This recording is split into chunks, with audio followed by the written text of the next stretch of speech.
Amen. Good morning po sa inyo lahat. Morning po. So, isang pinagpalang araw sa inyo sa mga kapatid natin na ito ngayon. So, siyempre, bago tayo mag-umpisa sa ating programa, tayo ay mag-pray. Amen. Kasi mahalaga na iumpisahan natin ang ating gawain na para malaki.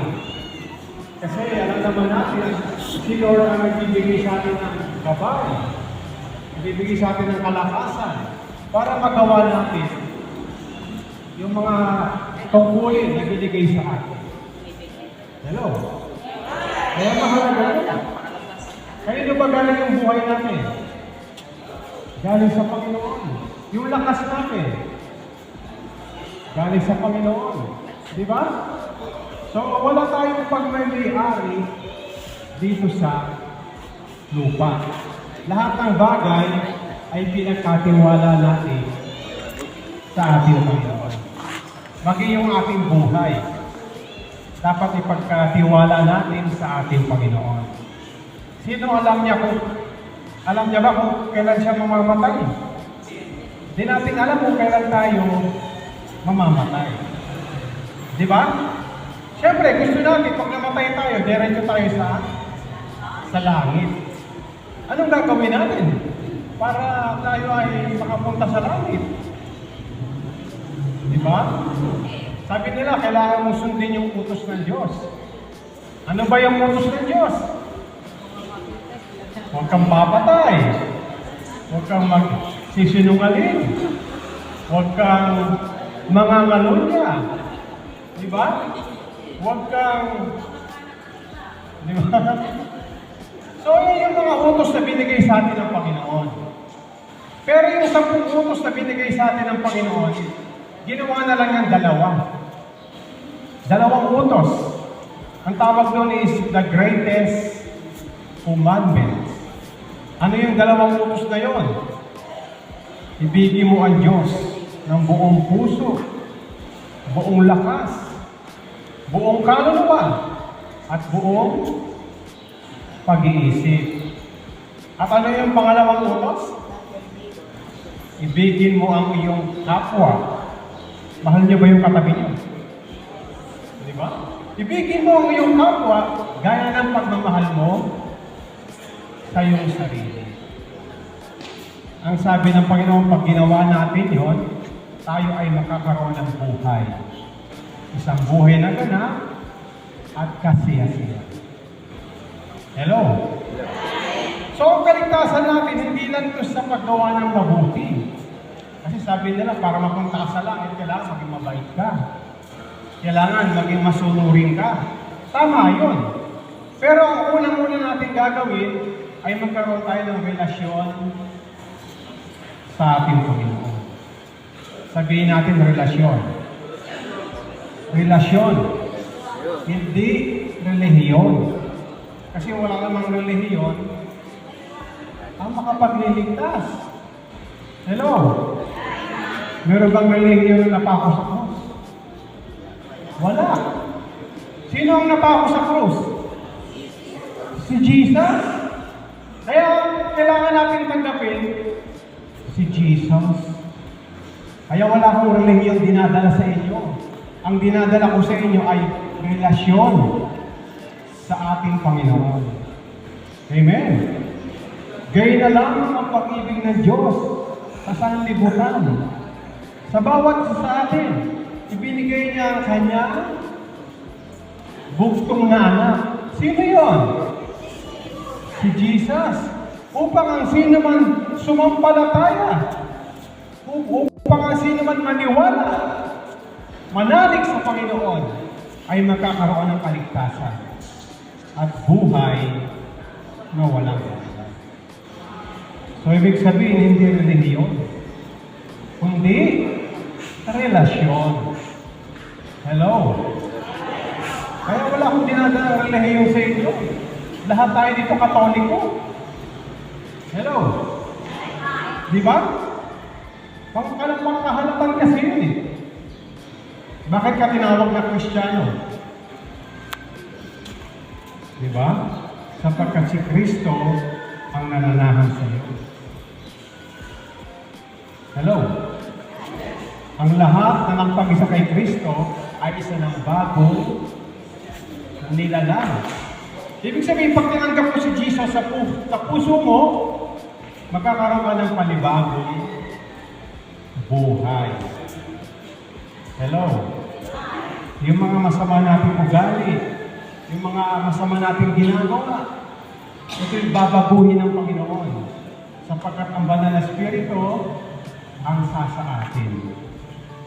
Yung masamang Espiritu, lalayas.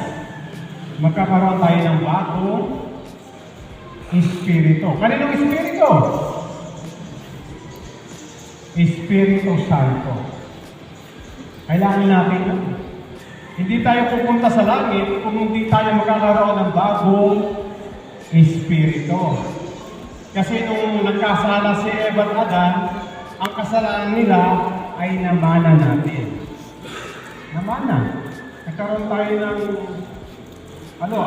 matinding kasalanan na minanasan na nila. Pero nung tinanggap natin si Jesus bilang Panginoon ng ating buhay, yung minana nating kasalanan, nawala. Nagkaroon tayo ng bagong Espiritu. Kaninong Espiritu ulit? Espiritu Santo. Hindi tayo pwedeng pagharian ng Diyos kung hindi natin natanggapin si Jesus sa ating buhay.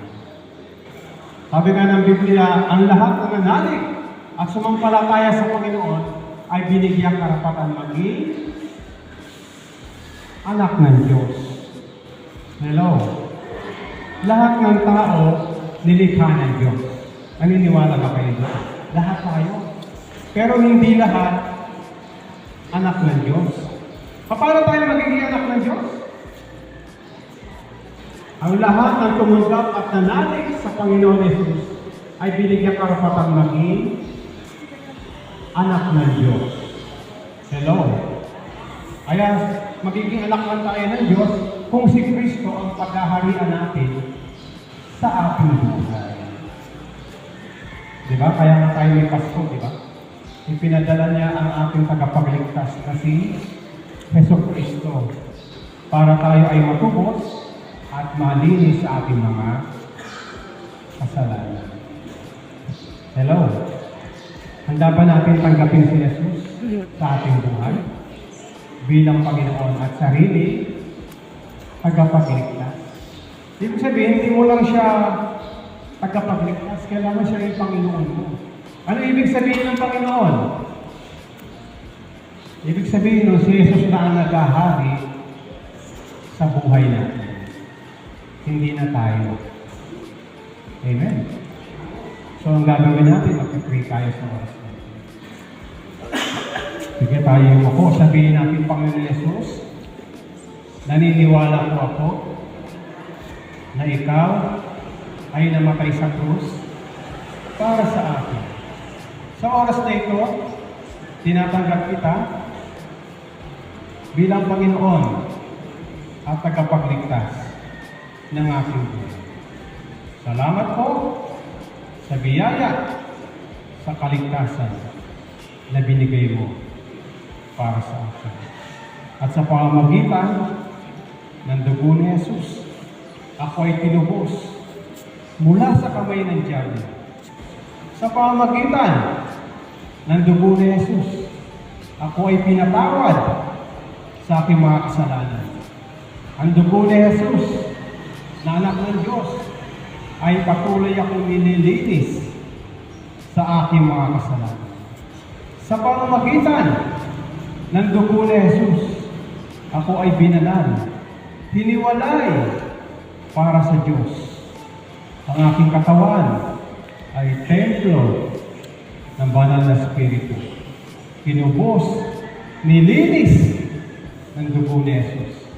Si Satanas at ang mga demonyo ay walang karapatan, walang kapangyarihan sa akin sa pamamagitan ng dugo ni Jesus. Ako ay malayang makakapasok sa dakong kabanal-banalan ng ating Panginoon. Panginoon, salamat Lord. Ako na naman nalalangin, Lord, salamat sa umagang ito na kami sinamahan mo kami. Binibless ko po ang bawat isa na narito ngayon sa pangunguna ng kanilang kapitan, ni Kapitan Ogie Sembrado, Panginoon. Sa mga kagawad na narito ngayon, ang dalangin po namin ang protection mo at ang biyaya mo sa bawat isa na narito ngayon, Panginoon. Dalangin po namin ang gabay at pagpapala mo siyang dumaloy sa bawat isa. Ang dalangin po namin sa mga may sakit at may karamdaman. Dalangin kong kagalingan na siya dumaloy sa kanila. Naniniwala po kami na dahil sa iyong latay, dahil sa iyong dugo, Jesus, kami po ay gumaling sa aming mga karamdaman.